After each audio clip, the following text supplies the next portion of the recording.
Hello everyone, my name is Sagar and I hope you are doing well.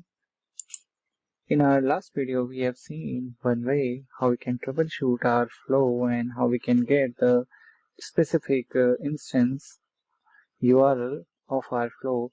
But in this video, we'll specifically focus on error handling. So usually in our programming language or into any application, we use the try catch block.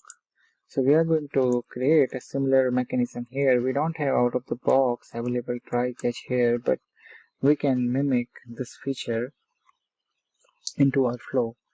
So what I will do, I will write some faulty logic inside my try catch here.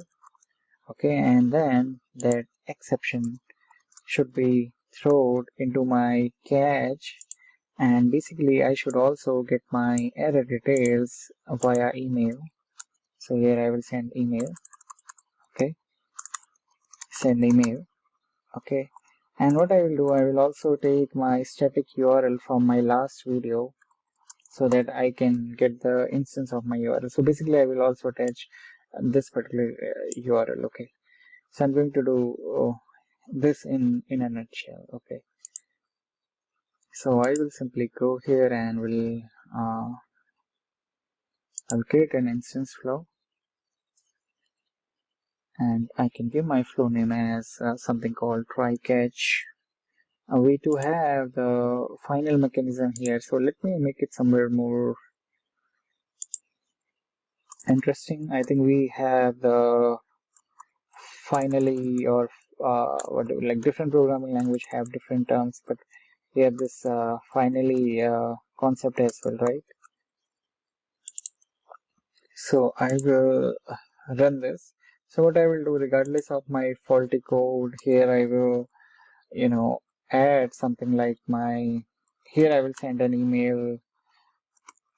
This will always be triggered whether my code is successful or not. Okay, so I will do this one at the end. So for now, let me focus on this part. Okay, so here I will create my flow, and I can give a name to my flow.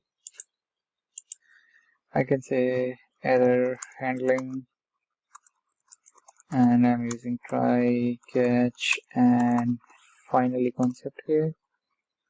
So I will manually trigger this flow. Okay, now here one interesting thing is that to mimic this behavior, we need to use scope here. So scope is nothing. Inside scope, you put multiple actions. So again, scope is nothing where you put your multiple actions. So this is my scope. Here I can put multiple actions inside this. So here I can write my faulty code. So here, so basically the divide by zero is a very good example. So I can say divide, I can choose any number here. For example, let me say 4, and let me divide this 4 with 0. So this should give me the divide by 0 error. Okay. And now let me change the name of my scope here. I can say this as simply try. Okay. And now here what I will do, I will add another scope here. Scope, and I will call it as my catch. Okay. And as I said, inside your scope, you basically add your actions. Okay. Now one thing is that if you'll go here, if you'll go to settings here, not settings, configure run after here. So if you see when this try will be succeeded, then this will trigger. Okay. But basically I want a different mechanism. If this will be successful, then I don't need to go inside my catch. I want to go when either it will be failed, or it may be skipped, or it has timed out. Okay, so then only I want to run this my catch scope. So now here you will write some kind of code to catch this particular try exception. Okay, now in order to do that, you have something called result. And now here, so basically you could have multiple actions here. Okay, multiple actions might be giving you error. Okay, now in order to catch all of them, you can use a concept called here filter array. So simply search for your filter array here. Okay, now here what you will do, you need to write an expression here. Go to expression, simply say result. So this result is going to give you, see if you see here, the name of scoped action when you want the inputs and outputs from the level. So basically you can insert this particular try here. So you simply need to write try. Okay.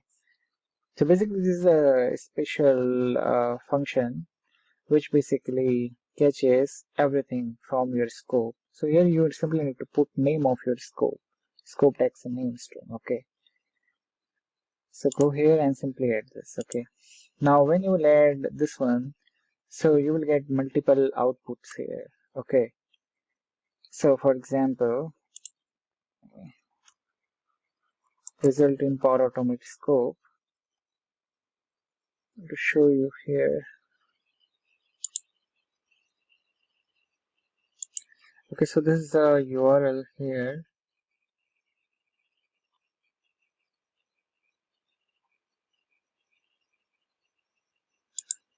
Here, I think there should be.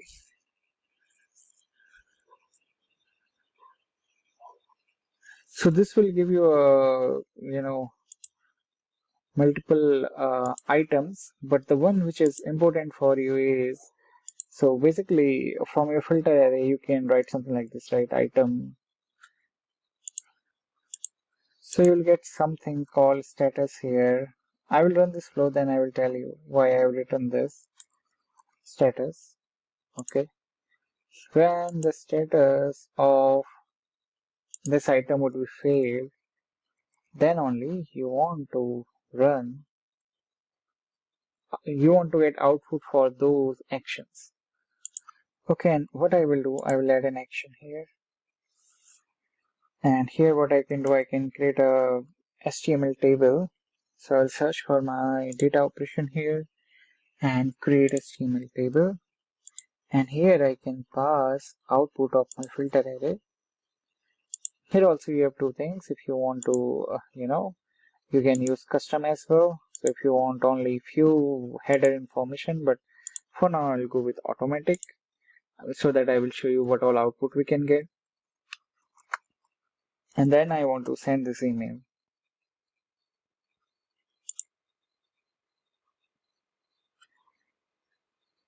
Okay, send an email. Where is that?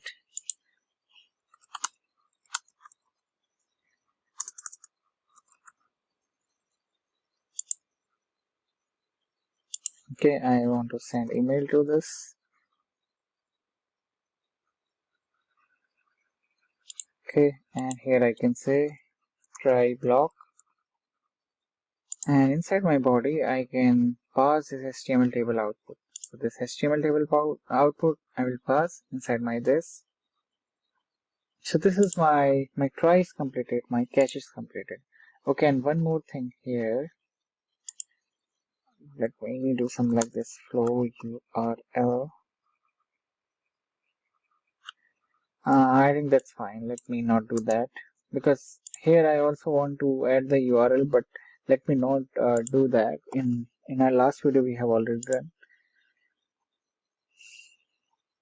Okay, now my try catch is completed. Now let me add one more scope here. Scope, and I can call it as my finally. And I want this to be triggered regardless of whether my try is successful, failed, escaped, or timed out, right? This is what we call finally, right? It should be always executing regardless of whether we have failure or whether we don't have failure into our code. So in order to test that, I can also send an email for this one.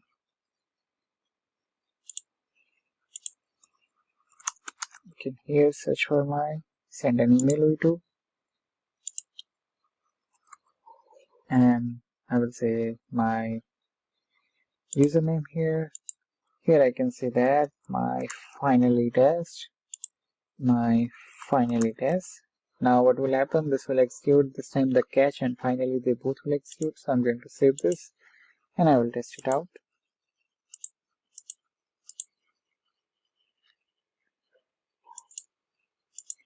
I will test this manually, go here and run my flow.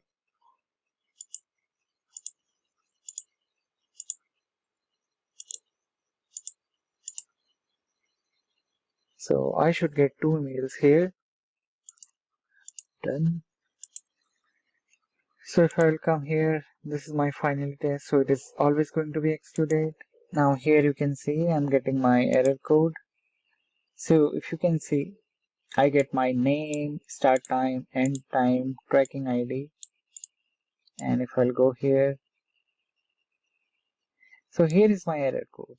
Okay, unable to process template language because attempt to divide an integral or decimal by zero in function, blah blah. So this is my error code. Okay, now let me go here and show you. So if you see here, this filter array, it have everything available for you. Okay, now you can restrict what all you need. So basically I have selected automatic here, but you can select your custom, and maybe you are interested only in this message or either message template. Okay, so you can leverage that. And here if you see, my finally also executed, but this time let me do one tweak here. So inside my try, let me not write any faulty code here, so I can say divide 4 with 4, and this time now my this catch shouldn't be executed, and only this finally should be executed. So I'm going to save and test it right away.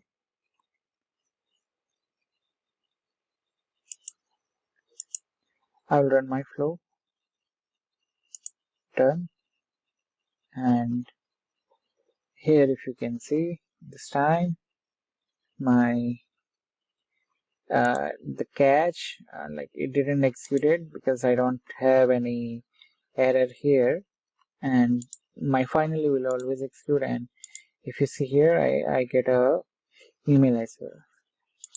Now this is how you can implement your try, catch, finally or error handling into your Power Automate. Thank you for watching this video.